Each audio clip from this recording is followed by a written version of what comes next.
الحمد لله والصلاة والسلام على رسول الله وعلى آله وصحبه ومن والاه. أيها المتابعون الكرام، هذه هي الحلقة الخامسة من سلسلة سماحة الإسلام في التعامل مع غير المسلمين. وقد تكلمنا في الحلقة الأولى عن المنهج الذي وضعه الإسلام للناس في التعامل مع الآخرين، يستفيد منه كل الناس. وفي ثلاث حلقات تاليات تكلمنا عن مبدأ الإنسانية وتطبيقاته العملية، وهذه هي الحلقة الخامسة بإذن الله تعالى، وهي بعنوان سماحة الإسلام في تشريع الحرية الدينية، أي أن لقاءنا عن الركن الثاني من أركان التعامل مع غير المسلمين. قلنا أن هنالك 5 أركان، وذكرنا الركن الأول هو الإنسانية، وهذا هو الركن الثاني وهو الحرية الدينية. بداية، سماحة الإسلام من سماحة الإسلام أنه منع الإكراه في الدين.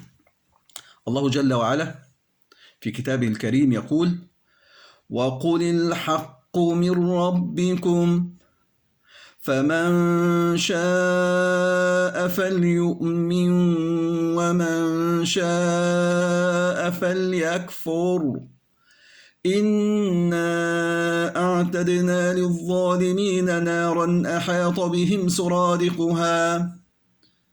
فحرية الاعتقاد بمعنى حرية الإرادة في الاختيار. الإنسان عنده إرادة حرة يختار العقيدة التي يريدها، وكما أنه له حرية الإرادة فيتحمل مسؤولية اختياره. لذلك الآية قالت: إن أعتدنا للظالمين نارا أحاط بهم سرادقها، أي إذا ظلم الإنسان نفسه في اختيار العقيدة الحقة فهو ظالم لنفسه ظلم أكبر يستحق العقاب عند الله عز وجل. ولكن في هذه الدنيا، وقل الحق من ربكم ما عليك إلا البلاغ، مهمة الرسل وأتباع الرسل البلاغ فقط. وقل الحق من ربكم فمن شاء فليؤمن ومن شاء فليكفر، أي إرادته حرة في اختيار الإيمان أو الكفر، اختيار هذه العقيدة أو تلك العقيدة، اختيار عقيدة سليمة أو عقيدة باطلة. ولا يعني هذا إقرار الضالين على ضلالهم ولا الكافرين على كفرهم، إنما يجب أن تترك كل محاولات الإكراه أو الإجبار على تغيير المعتقد أو الدين أو المذهب، لأن ذلك لا ينفع ولا يفيد في شيء، لأن إذا زال الإكراه سرعان ما يعود الإنسان إلى ما كان عليه. ولأن الهداية، هداية القلب، هي بيد الله سبحانه وتعالى. لذلك الله سبحانه وتعالى يقول للنبي صلى الله عليه وسلم: إنك لا تهدي من أحببت ولكن الله يهدي من يشاء. يبقى الهداية الأولى هداية الدلالة، وقول الحق من ربكم، لكن هداية القلوب على الإيمان والكفر هذه الله سبحانه وتعالى، وعلى المسلم البلاغ فقط، والعاقبة تكون عند الله سبحانه وتعالى، ليس أيضا مكلفين بمحاسبة الناس، وهذا سنوضحها مزيد من التوضيح إن شاء الله فيما بعد. طيب، أقر القرآن الكريم حرية الاعتقاد، وأنه لا يكره أحد على اعتناق دين أحد، وبمنتهى الوضوح.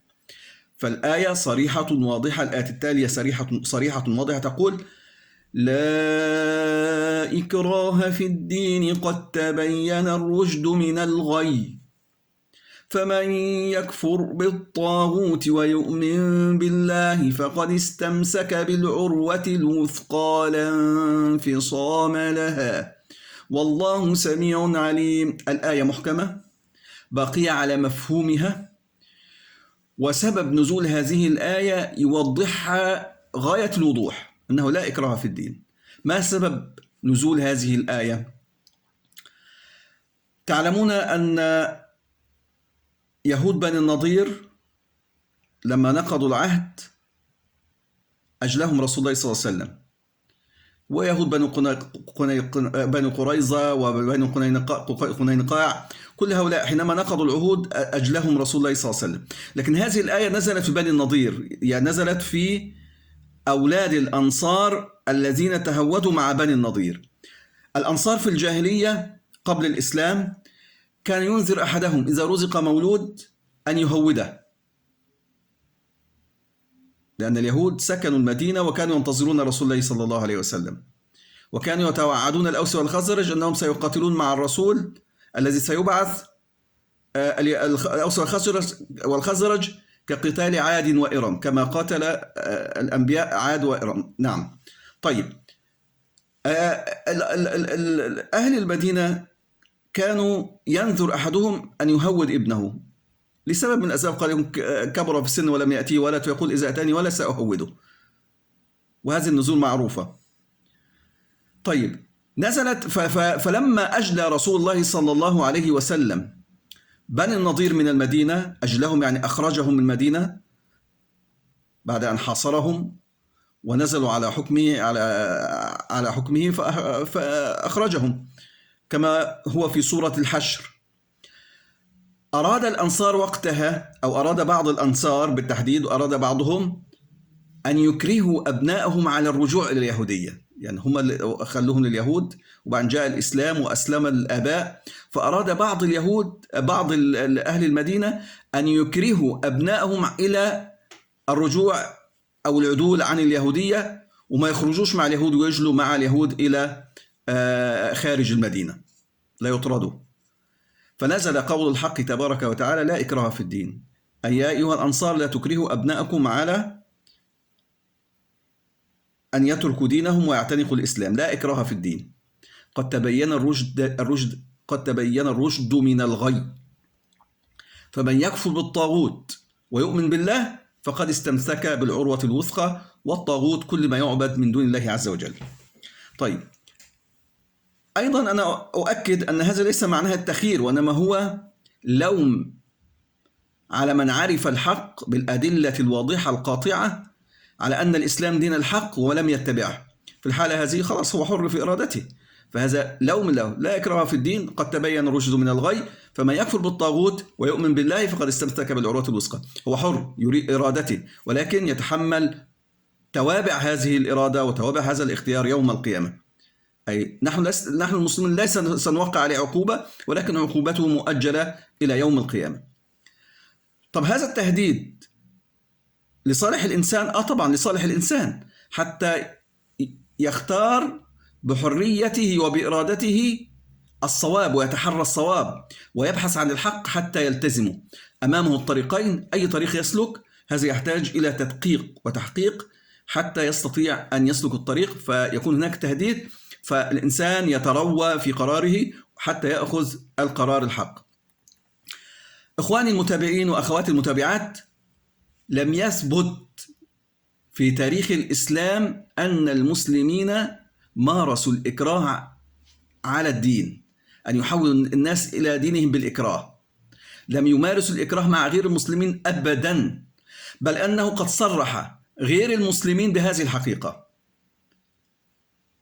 سير توماس أرنولد، وهذا يعني بريطاني، مستشرق بريطاني، كتب كتاب الدعوة إلى الإسلام، ذكر فيه انتشار الإسلام في كل البلدان والدول، وكيف انتشر الإسلام وأسباب انتشار الإسلام، وهو الذي وضح أيضا يعني هذا الفضل ما شاهدت به غير المسلمين. هذا غير مسلم خالص يتكلم في هذا الأمر، وعمل دراسة كبيرة عن المسلمين في مختلف البلاد، كيف دخل الإسلام إلى أوروبا، كيف دخل الإسلام إلى أفريقيا، كيف دخل الإسلام إلى آسيا، كل القارات اللي دخل فيها الإسلام وكيف دخلوها، التي دخلها بالفتح ولا تدخلها بغير الفتح، انتشار ذاتي من غير الفتح من التجار وغيرهم.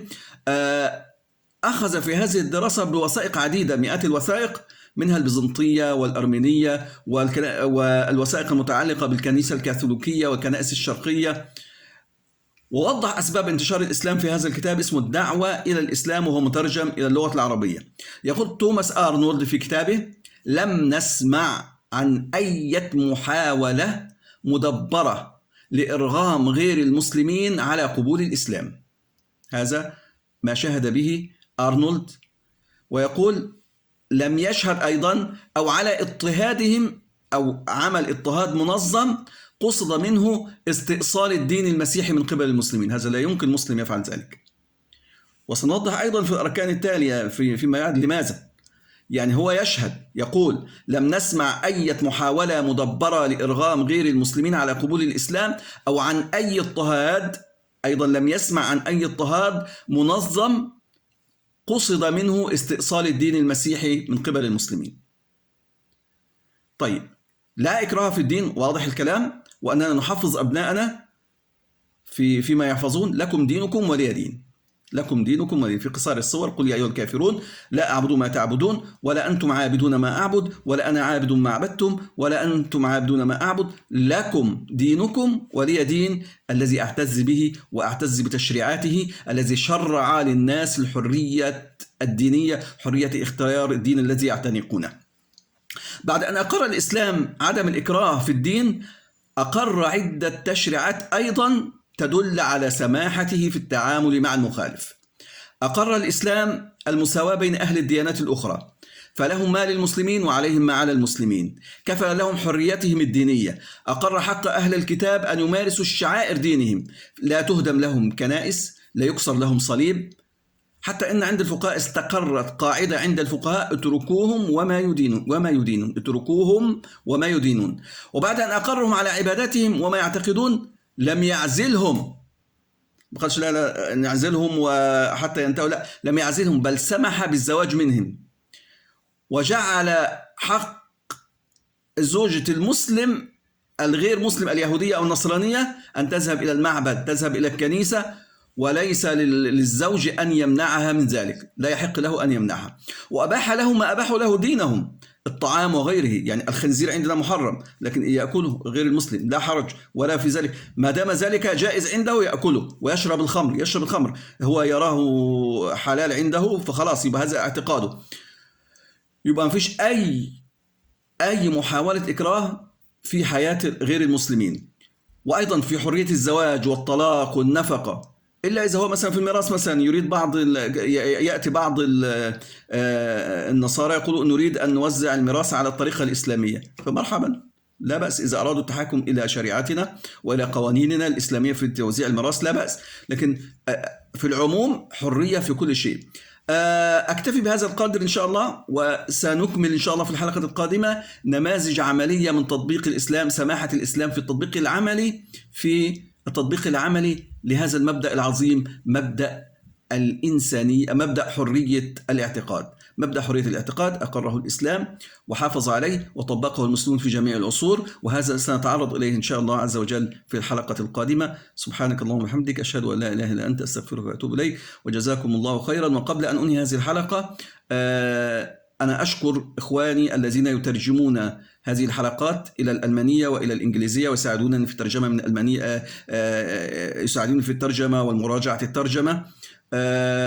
جزاهم الله خيرا، وأسأل الله سبحانه وتعالى أن يجعل ذلك في ميزان حسناتهم. والسلام عليكم ورحمة الله وبركاته.